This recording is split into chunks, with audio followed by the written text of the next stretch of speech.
Hey friends, welcome back to the Light Up Your Metabolism podcast. Today I am going to kind of just riff about something that a client or a potential client asked me. She said, I need to lose weight. I have anxiety and depression. My energy is always low, no matter how much coffee I drink. And I wake up in the middle of the night and have a ton of stress. Where does blood sugar fit into this story? Could fixing my blood sugar help me with any of these symptoms? So today we're going to answer this question. So let's dive in.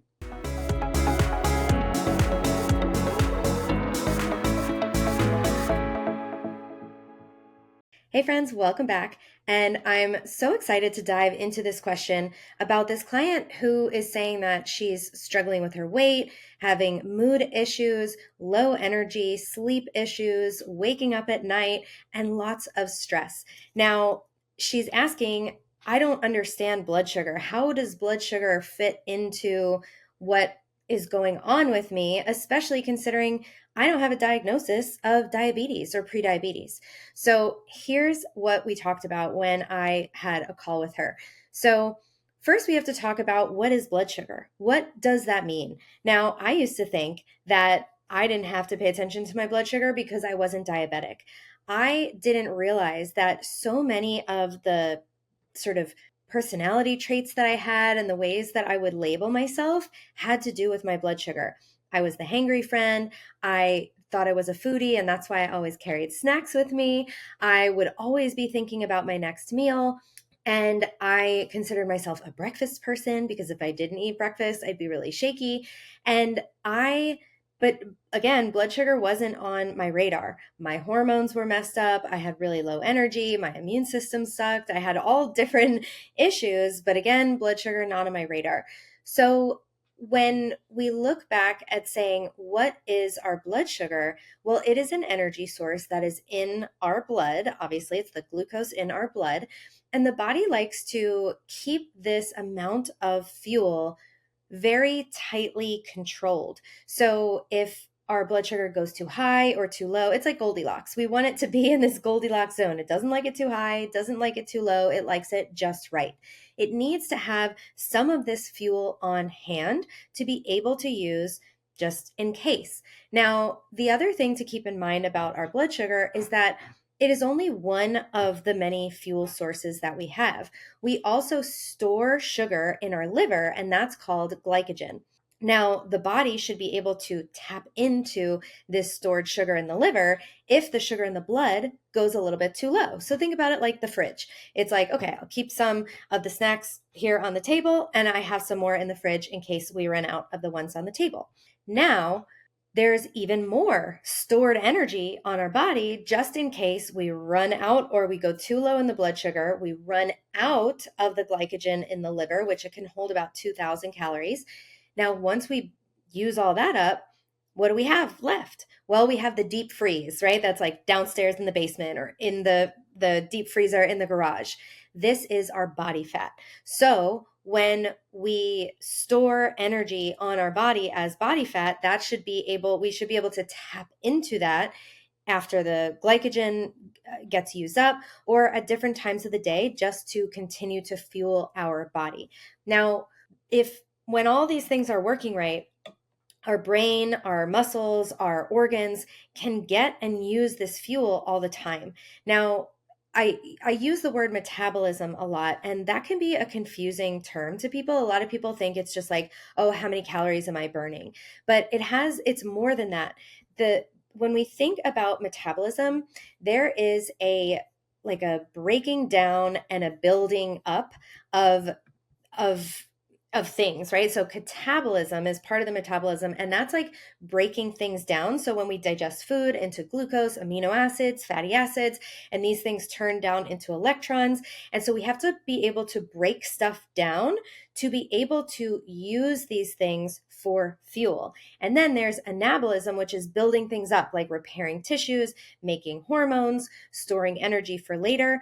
And so in order for the body to be able to get a consistent supply of energy, we need all these systems to be working right. We need our blood sugar to be in that happy, healthy range. And we also need certain hormones in the background to also be in the right range because they're sending messages to our body.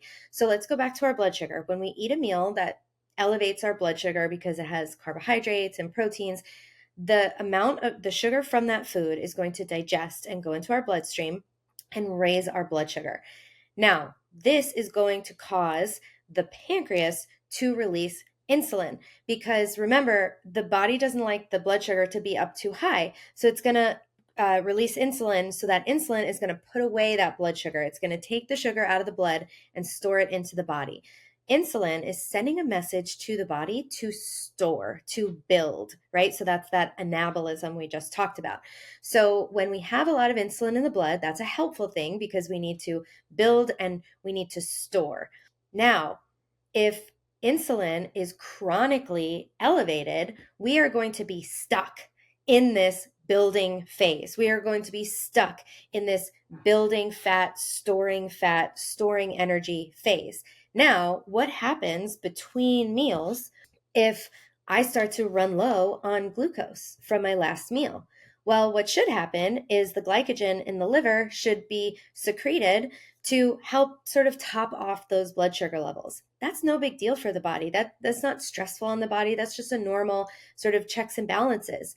But if insulin's high in the body's in a storage mode. It's not in a break down the glycogen and turn it into glucose mode. It doesn't want to break things down. It wants to build things up.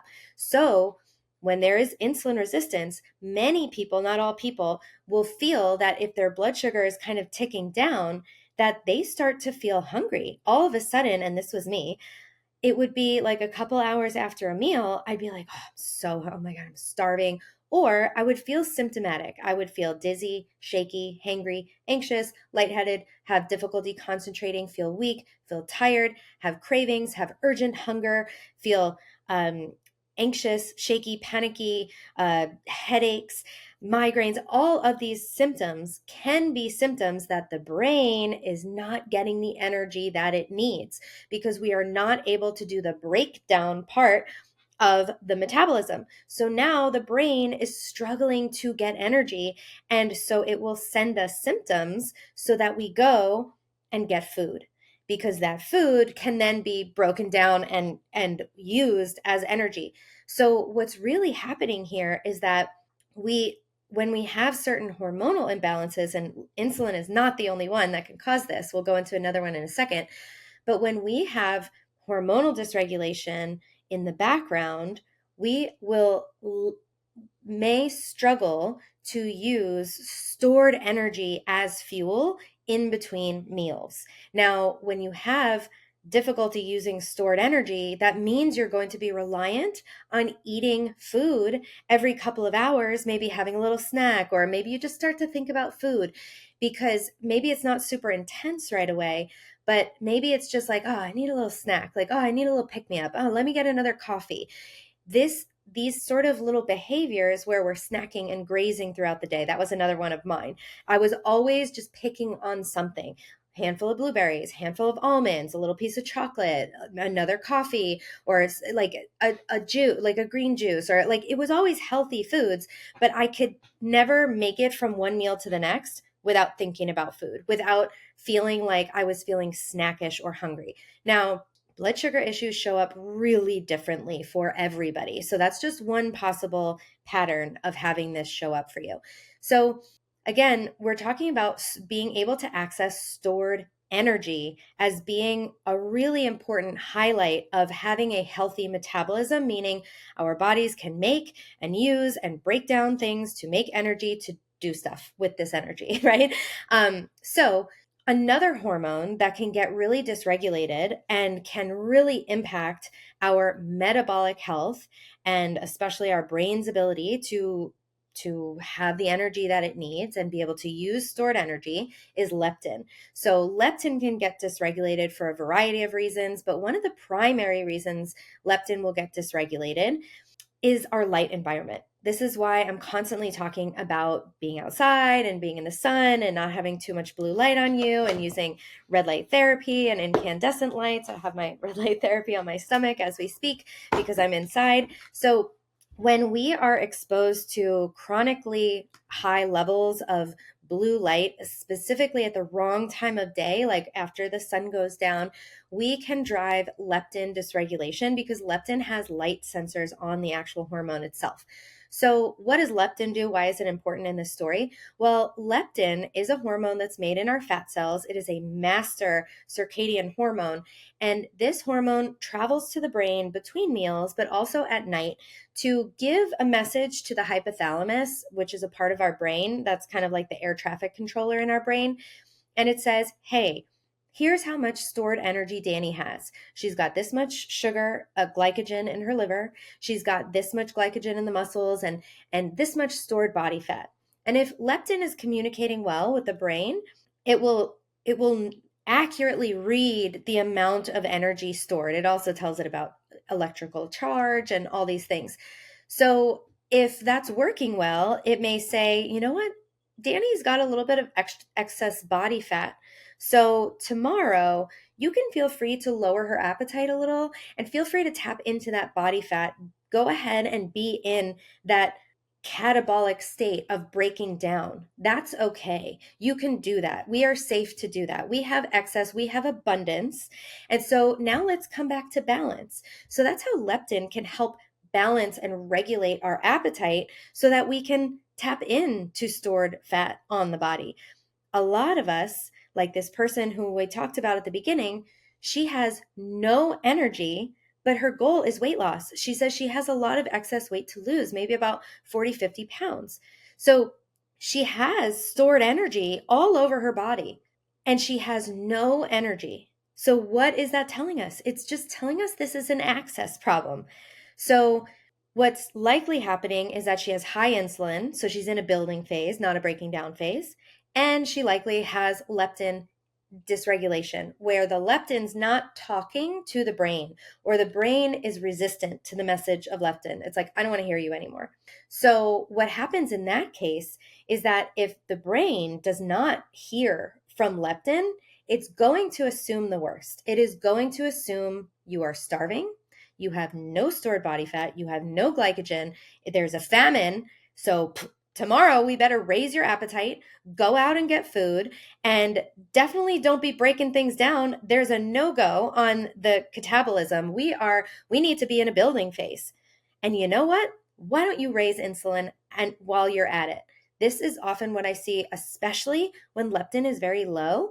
I see an increase in insulin levels, especially after a meal, which often brings people's blood sugar down really low.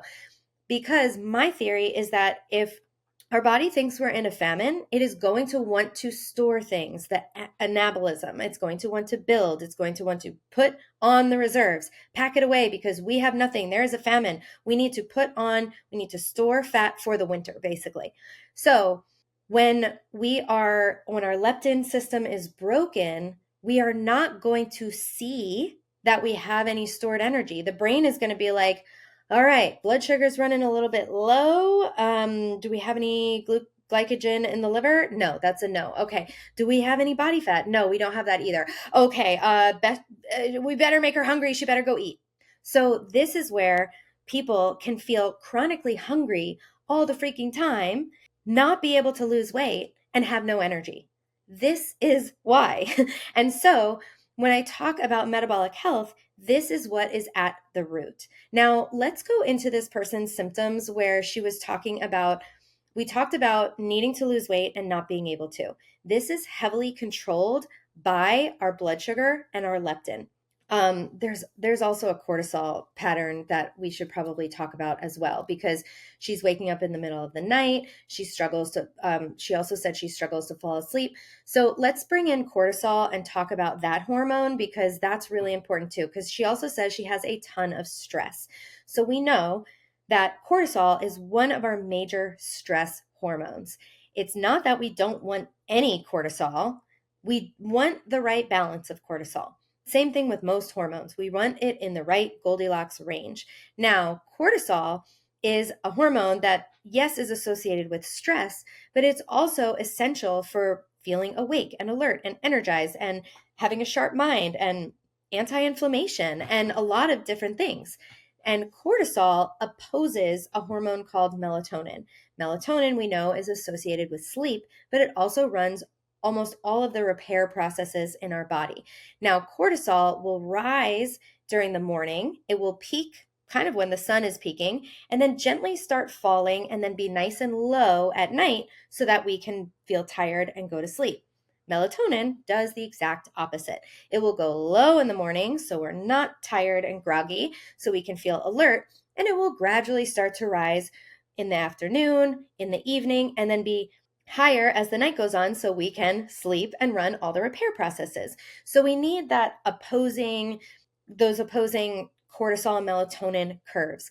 Now, these are our circadian hormones. Circadian hormones are really, really important and are run, essentially, they're directed by the sun. We want the sun to be the controller of these hormones. Now, the reason the sun controls these hormones is the blue light in the sun. So, the sky is blue, that color blue, that's the color that of the wavelength of light that hits our skin and our eyes and goes to our hypothalamus, the control tower in our brain, and says, it's morning. Let's raise cortisol. So when the sun just rises, there's just a little bit of blue in the sky, even though it might look pretty blue. So there's a little bit of blue, so we get that gradual cortisol raise. As the sun goes higher in the sky, we get more and more, what? Blue. And so the cortisol will keep coming up. And then the sun is going down in the sky, and the amount of blue goes down. And then after the sun sets, ideally, just like our ancestors, there would have been no more blue light. It would have been firelight, candles, and maybe moonlight, which is a very, very dim, negligible amount of blue light.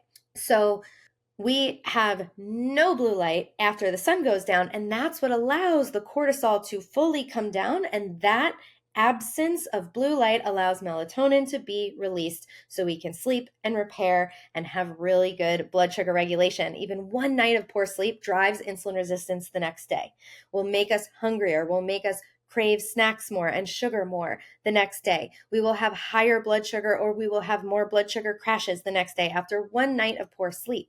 So we need these hormones to be really dialed in, and we have to talk about our light environment when it comes to blood sugar.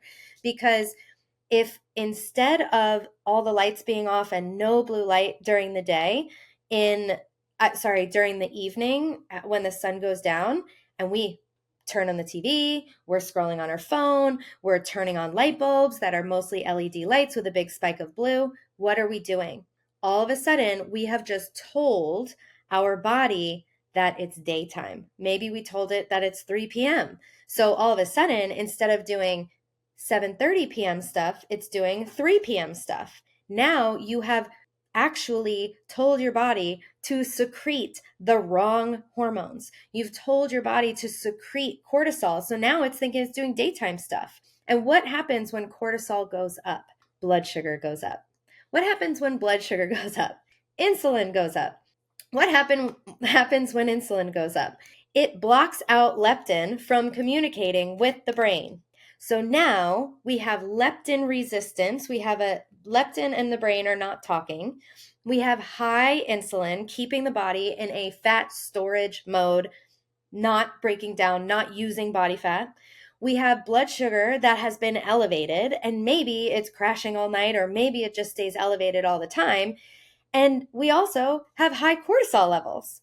These are the people that I see in my practice constantly. So we can modify our light environment to really improve a lot of these hormone imbalances. We haven't talked about meal timing or anything like this or the food yet, but all of these things are relating. So why is this person having middle of the night wake-ups? So at night, if the cortisol, blood sugar, insulin, all of those things are high, we're not going to get a really good sleep. We might be prone to wake-ups because we don't have a lot of melatonin helping us support really deep sleep. So maybe we are in a lighter sleep and we're woken up really easily. Maybe as we're going through the night, we have maybe we eat a dinner that's high in carbs, or maybe we're snacking in front of the TV at night. So we have blue light, we have snacks, and that's raising our blood sugar, which is going to raise our insulin. And at night, the blood sugar stays higher longer. We have a worse blood sugar response to our meal at night. So what could happen is that the blood sugar can come crashing down really low at night. And then because there was insulin in the system and now our blood sugar is really low, we're not able to use any glycogen because the insulin's saying, don't you break that down. That's not allowed. And so, what has to happen if we can't use glycogen to bring up our blood sugar? If we don't see that we have body fat or we're not able to access that body fat because of the hormone balance that we have, and our blood sugar just keeps going lower because our body's using it up to run our body even as we sleep, that blood sugar will keep going low until your adrenals come in and save your life. So what's going to happen is your adrenals they're going to be like, tap in adrenals, we're out of options here. Your adrenals will pump you with stress hormones to create new glucose. And that will give you a big rise in glucose. How does stress hormones create glucose? Well, they're called glucocorticoid hormones.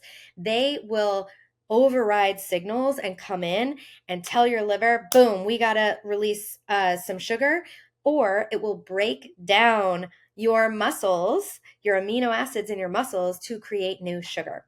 So if you want to decrease your muscle mass, go ahead and be stressed out all the time and use your adrenals to correct your blood sugar.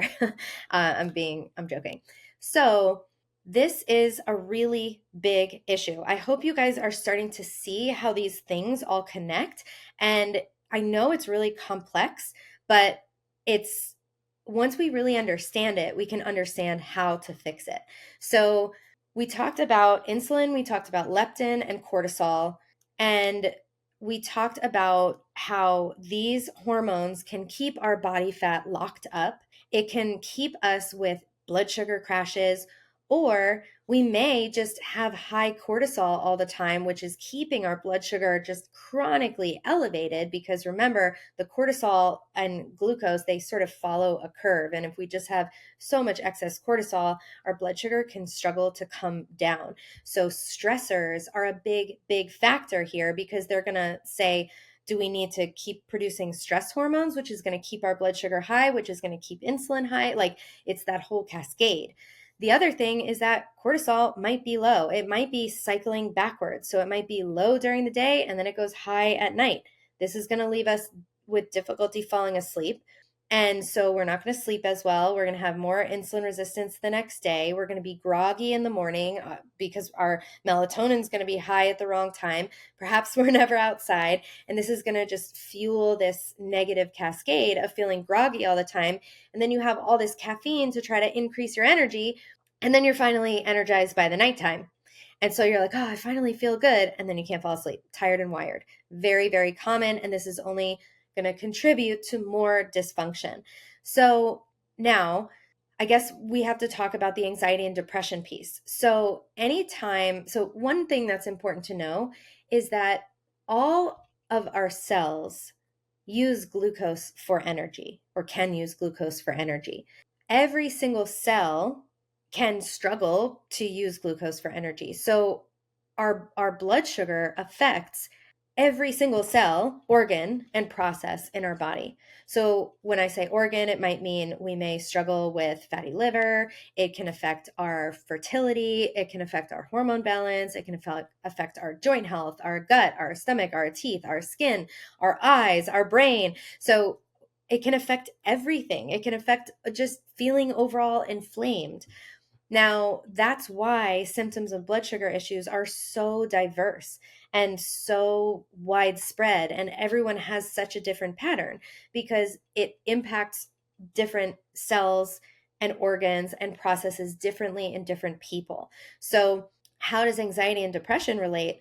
Well, if the brain is struggling to get energy because the blood sugar is tanking, we're not able to use the backup fuel, all that time, certain areas of the brain may have reduced energy going to them. And so Brain Energy by Chris Palmer is a great book about this, but he talks about how mental health is metabolic health. The brain is the primary consumer of energy. And so it will often be the first thing that will indicate that we have issues with our blood sugar. So we need to consider that also our anxiety levels may follow that blood sugar curve. So remember, I talked about that Goldilocks zone. So if our blood sugar is often in that Goldilocks zone, just kind of riding along, maybe some gentle ups and downs, little hills, that could feel fine in our body. And again, everyone's going to feel different with the different levels of blood sugar. But if we have really sharp peaks, really like steep cliffs coming down, if it's going really high up, if it's going really far down, if it's changing really fast, if it's staying up high too long, if it's crashing down low, we can our anxiety can follow that line very closely. So this is a very common symptom of blood sugar dysregulation. When people stabilize their blood sugar, they feel drastically different. There are so many people who I have worked with who have gotten off of every anxiety medication ever created. And I'm quoting my client, Megan. My client, Kathy, weaned off of 5 bipolar medications after completing blood sugar mastery because her symptoms of low blood sugar and high blood sugar were symptoms of bipolar disorder. But once she stabilized her blood sugar and healed the hormones in the background, directing all of this, she didn't have bipolar symptoms anymore. Like, it is unbelievable how deeply the body can heal in all of these different areas. So when someone's talking about weight, mood issues, energy levels, sleep issues, stress, inflammation, hormone balance, even ability to focus. This person is on ADHD medications. All of these things have a tie to blood sugar. All of these things can get better when we stabilize blood sugar and heal the hormones in the background. Now, there's one more level of this where we have to get a little bit more technical, but I'm just going to try to keep it as simple as possible because the technicalities are not necessarily going to help you get better. So we're just going to understand the main overall thing. So what is really in charge of the metabolism? It's not really the hormones. It goes deeper than that. And at a deeper level, we have our mitochondria. Our mitochondria are like these little factories pumping out energy in our cells, but they are also sentient. They are also sensing our internal and our external environment for threats. They are saying, does she have nutrient deficiencies? Is her blood sugar always spiking? Is there not a lot of food around because she's been doing keto and low carb for 4 years? Are we living in a chronic state of dusk because we're always inside and the body's always like, what time is it? Like, I'm confused. Like, she was just outside and it was just 12 o'clock, but now when we're inside for hours and I'm getting this blast of blue light. And so it feels like it's 3 o'clock all day long. Like, that's pretty stressful. And then maybe we are undernourishing and under eating, and the mitochondria are like, oh my gosh, there's not enough food around. And then she keeps going to the gym every morning at 5 o'clock. We must be running from tigers all the time. So your mitochondria are going to determine how different stressors are being in.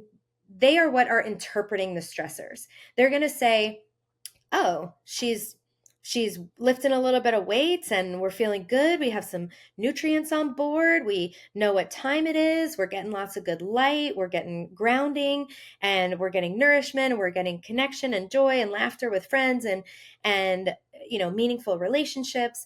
And you know what? We're going to get stronger. Hell yeah. Like, we're going to get stronger from that workout.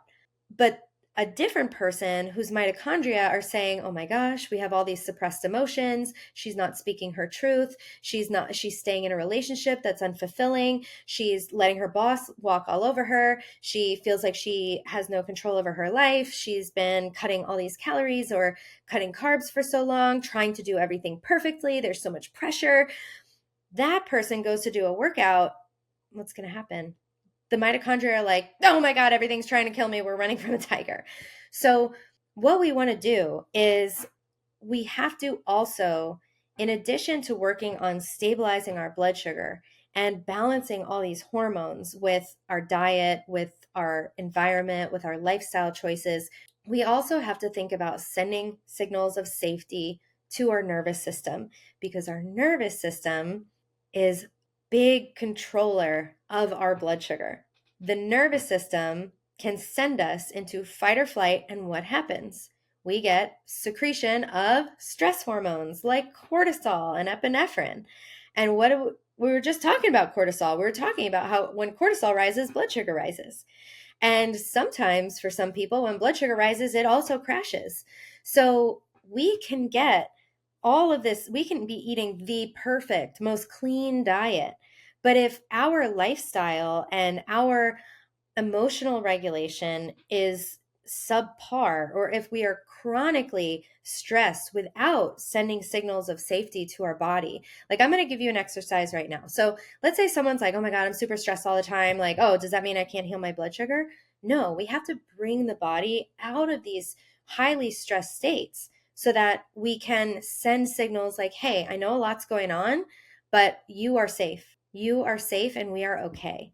So this is where the work comes in. So one of the things we can do is you first just turn your head to one side, and then you turn it to the other side and just kind of gauge your neck mobility. We don't have to judge it. We just kind of see where it is. Just observe. Now you can take your hands and you can interlace your fingers, the sort of cradle your head in that crisscross of your fingers and just hold it up, kind of gentle pressure against that. Now you take just your eyes while holding your head still. You're going to move your eyes all the way to the right. And you're going to hold it there for about 30 to 60 seconds. And you're going to notice if you have anything happening. Maybe you feel like you need to yawn. I actually do. It kind of got stuck. Maybe you feel like you need to swallow. You have extra saliva. Maybe you just feel a relaxing.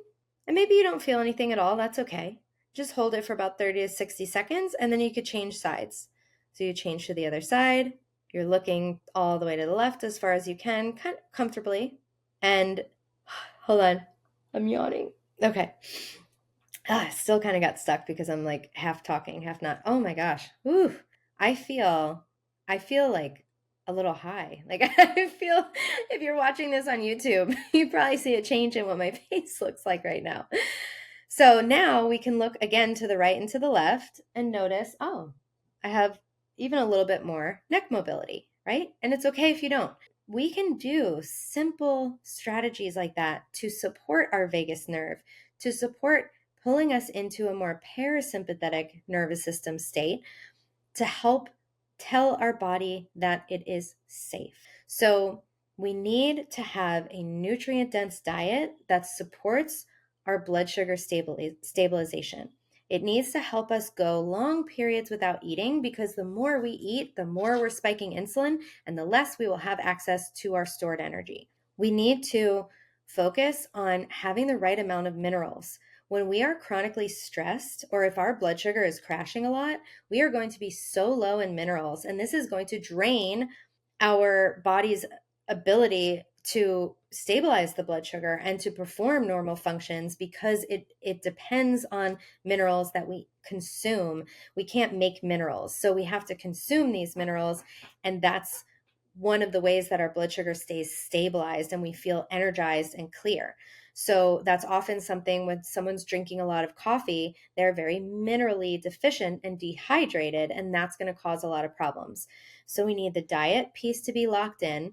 We need a nutrient-dense diet with lots of minerals, perhaps some extra minerals that we put in our water or something like that to really increase that amount. We need to look at our meal timing, because we get better blood sugar and insulin responses to meals depending on when we eat. So if we eat, for example, really late at night, that's going to disrupt our sleep. It's going to disrupt leptin signaling. It's going to impair our gut function. We're not going to be able to restore and heal and anti-inflame as well. So we can play with when we eat to get the best response for energy, for blood sugar, for hormone balance, all of that. We also have to focus on our light environment, because like I said, light is what's controlling what happens. Light controls our hormone release. Light controls certain genes that turn on and off. And light is what syncs our clock to the sun. This is so important because our body knows exactly what to do, but if it's if it thinks it's 5 o'clock and then 2 o'clock and then 12 o'clock and then 1 o'clock, and then it's very confusing for the body, and it's getting mixed signals. So just when it's, let's say, about to heal and repair, we flip on a light and it's like, oh, we have to be building, we have to be releasing cortisol. So we're sending confusing messages to our body. So we want to regulate that signal that's coming in. And there's a lot of things we can do to mitigate unnatural artificial light sources, to help provide more consistent signals. Again, telling the body what to do. Our bodies know how to heal. They know how to regulate. It's that our environment a lot of times is blocking us from doing that because we're getting those mixed messages. I like to think about the sun as the conductor of an orchestra. We want only the sun to be conducting the orchestra. When we have computer screens, when we have a TV on or LED lights, or we're scrolling on our phone, I picture that as like little kids from the audience coming up and starting to direct the orchestra, and like everyone's coming out of tune, the tubas aren't coming in, the violins won't shut up, like it's just chaos. That's what I think about when it comes to our body and light. And light can also help to support our mitochondria to utilize glucose more and lower our glucose levels. We can use it to support hormone production because certain light creates pregnenolone, which is it's like the precursor hormone to a lot of our sex hormones and other types of hormones like cortisol, which we need. We don't want zero cortisol, or else you will just be sleeping all day and have chronic fatigue. We don't want that either. And also, light produces 95% of our melatonin, which is our mitochondrial melatonin, which is an antioxidant in our cell. We get light that supports neurotransmitters. It supports dopamine and serotonin and norepinephrine and makes endorphins.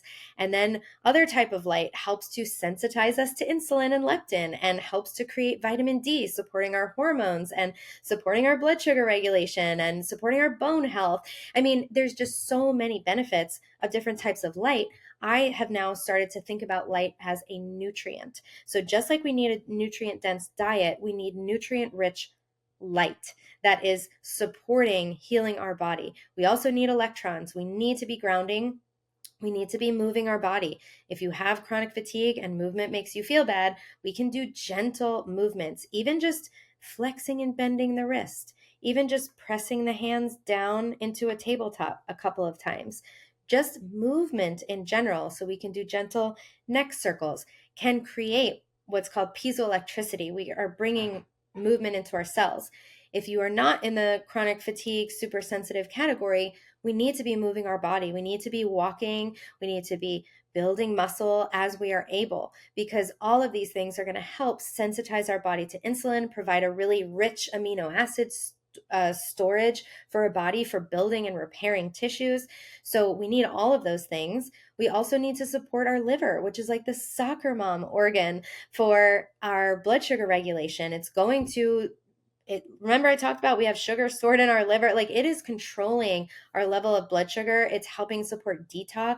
We know an excess of toxins can drive insulin resistance, and so it can cause our blood sugar to just sit higher. So we need all of those processes to be running properly. So we need to support our liver, and we also need to support our nervous system. So many people are in a fight, flight, freeze, or fawn pattern, and we get stuck here. And we also have these just specific tendencies that sort of show up in our personality, and they come into our healthcare plan. So maybe some people are in a freeze state and they can't even make a move forward. They don't even know where to begin next. They don't even know how to take the next step forward because they're just so overwhelmed with all this information, so they do nothing. Or if they can't do it perfectly, they don't do it at all. Maybe you're in a fight state and you're like, I have to do this right. I have to do it perfect. I have to do it all the way. I'm going to do a 3-day water fast. I'm going to cut all my carbs. I'm going to go no carb. I'm going to not only do keto, I'm going to do carnivore. I'm going to do it. I'm going to do it right. And I'm going to do it intensely. Could be a fight state that someone's in.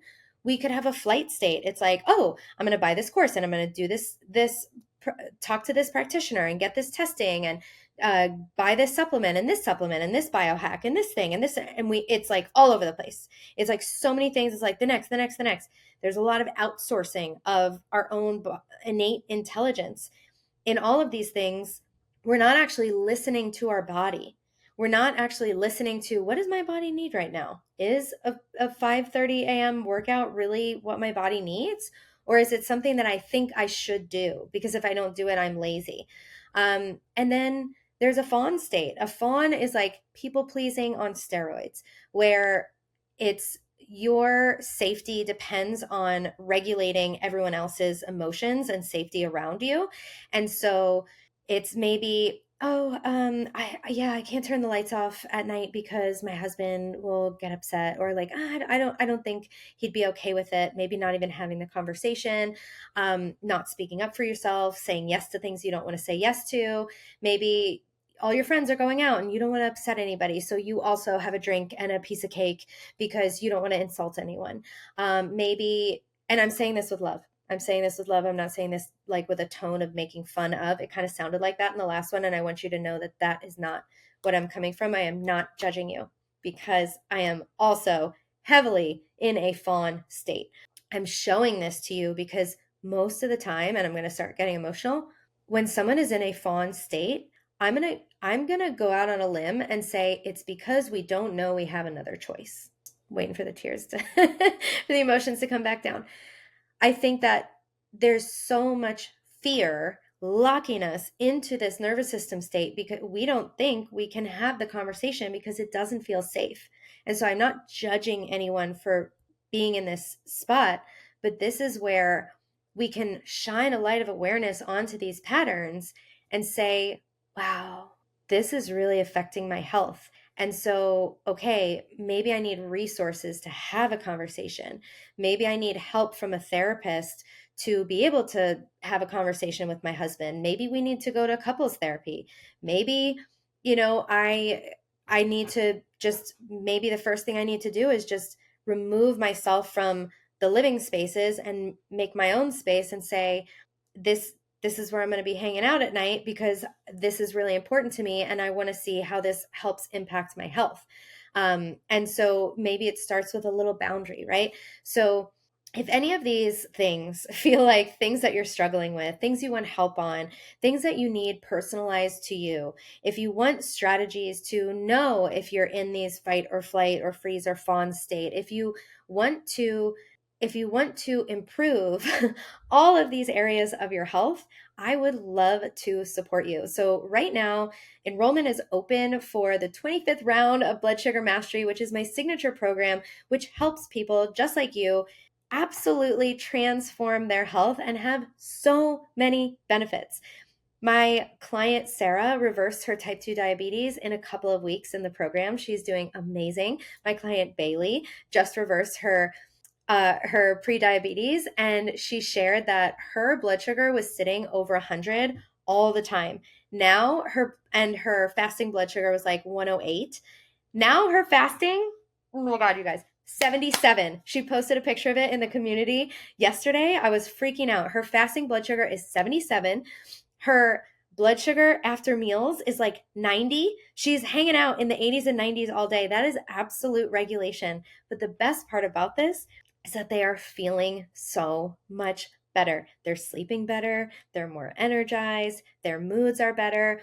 One of the amazing things is that one of my clients was very much in that like fight or flight space of like trying to get things right. And one of my favorite wins that she is experiencing, and I'll probably cry at this one, is that she is letting things go. She's like, oh, I went to this thing and I went on this weekend trip and I tried to stay in ketosis. I just wasn't able to, whatever. So I came back. I'm like, who are you? Like, who are you being able to say whatever to this? Because that's also so much of this. It is not about being perfect. I have a client who's like, I'm losing weight. My client, Melissa, I talked to her the other day. She's like, I've lost 14 pounds and I'm feeling great. And, all these things are improving. I feel so much less inflamed. And she's like, my fasting blood sugar, it just spikes every time I get to the office. And I'm like, that's okay. Like, it's okay. We're in the process of healing. So, what we have to do instead is be like, why are you so stressed? Like, why is, like, what can we control? And so we decided that what's the most important thing for her to do is we talked about her schedule and not bringing more people onto the schedule. We talked about shifting things around, but we talked about getting outside during lunch. So it's like, she's like, okay, I'll do 60 minutes outside. I'm like, that's a big undertaking. You're going to feel too stressed about that. Why don't we commit to 10 to 20 minutes outside? Move your body a little bit, take your laptop out there, work while you're outside, and at least get some outside time during the day. And that's going to help bring down those stress levels. That's going to help support the circadian rhythm. We don't have to make everything perfect. You are busy. You have kids and jobs and lives and all these things. So what we need to do is, I know I talk a lot about like ideals, but you can't be outside for an hour for sunrise. Cool. Could you be out there for 2 minutes? 2 minutes is better than 0 minutes, right? So there's little things we can do. And I want to emphasize that this is not this improving your blood sugar, improving your metabolism. It does not require perfection. We should not aim for perfection, because aiming for that is going to dysregulate you more. It is absolutely going to dysregulate you so much more. So that being said, if you are interested in learning more about the program, I'm going to put a link in the show notes where you can book a call with me. I have a couple of spaces left on my calendar this week, and the program does begin on September 14th. If you're catching this just after that, feel free to send me a message. I usually have people trickling in a little bit late, but I would love to support you. I would love to work with you. And then if you are wanting to enroll, I have a $300 discount that I'm happy to offer you as a podcast listener. And that information will be in the show notes. So you can, if you're like, that's it, like I need help with this stuff, let's get you in, let's get you supported. The program is 8 weeks long. You have lifetime access to all the video modules. We do 2 coaching calls a week. And I keep the group small because I give one-on-one coaching to everyone on those calls. So you are going to, I'm going to come to you. I'll be like, Michelle, what are your wins? What are you working on? What are your updates? Any questions for me? Anything you're struggling with? And then I help you come up with that action plan for the week. So I'm going to give you maybe just 1 or 2 things to do. And then you get access to a private community. You can send me messages at any time. So you could come in the community, send me a message. You can share your blood sugar graph. If you're in the US, you get a prescription for 2 months of a continuous glucose monitor that we use throughout the program to help support you, help to understand your symptoms, what foods work for you, what quantities are good, what's going on overnight with your blood sugar. It's a really, really helpful tool, especially if you haven't used one. Like, you will be blown away at how powerful this knowledge is. And then I help guide you and let your body lead. So you tell me your goals. I get to learn all about your history, and we help every week, maybe twice a week, maybe sometimes more in the community. I'm giving you things to do, and you're telling me, hey, Danny, this really helped. I'm like, oh, cool. Let's try this next. Or like, oh, that's amazing. You stay here. Your body needs consistency. Or maybe it's like, oh, I tried this thing and this didn't work. And I might say, oh, that probably means this and this is happening. So let's try this instead. And then we see if that works. So I'm able to tinker and look at how these things are showing up, how the strategies I'm giving you to use, how long we should use them, how intensely we should use them. I have a lot of people who are super sensitive to everything, super sensitive. So we have to microdose stuff. We have to go really gently and really slowly. We have to send a lot of signals of safety to that nervous system. We have to go really because even a positive change when we're stuck in like a cell danger response can feel threatening to the body. And so I've worked with thousands of people in this program at this point and guided thousands of people through this journey of optimizing their blood sugar, metabolic health, hormones. I mean, I have people, my client, she has a very unique name, so I'm not going to say her first name, but she didn't have a period for 4 years before starting my program. Week 6 of the program, she started spotting. Week 8, she got her period. I have a client, Nicole. who was trying to get pregnant, and after just a couple weeks of blood sugar mastery, she got pregnant. Her son is super cute, and he's like 6.5 months right now, or 7 months, and he is adorable. And I have people getting their period back, like I said, after not having it, or having their periods be more regular. So a lot of PCOS people, I healed my PCOS, and so a lot of people joined the program to support that. And people, one of my clients, Kelly, she's in this round of the program, we did her supplement call. That's another thing that you get for booking for signing up for the program. You get a complimentary supplement protocol consultation. We jump on Zoom privately for 30 minutes, and I help support you knowing which supplements would really support your root causes. I help people get off of a lot of supplements and stop wasting their money on a bunch of stuff. And I definitely use fewer supplements than I used to.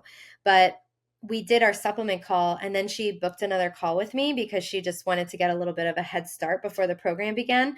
And so in that 1 week period, she came back to me and she's like, yeah, my blood sugar is not dropping anymore. I'm like, what? She's like, my blood sugar is not crashing anymore. I'm like, in 1 week? And this person is a nutritional therapy practitioner. So she has a lot of knowledge about all things about blood sugar. And this is what I see all the time. And this is the last thing, I'm just rambling at this point, but for anyone who's still here, I hope this feels helpful for you, that there are so many people, especially when it comes to hypoglycemia. There's a lot of people who can help you with higher blood sugar, but I specialize in hypoglycemia, and I have yet to meet one other practitioner. And please, if you know of someone, please connect me with them. Like, please do. I have yet to meet one person who is a practitioner who specializes in blood sugar crashes, period.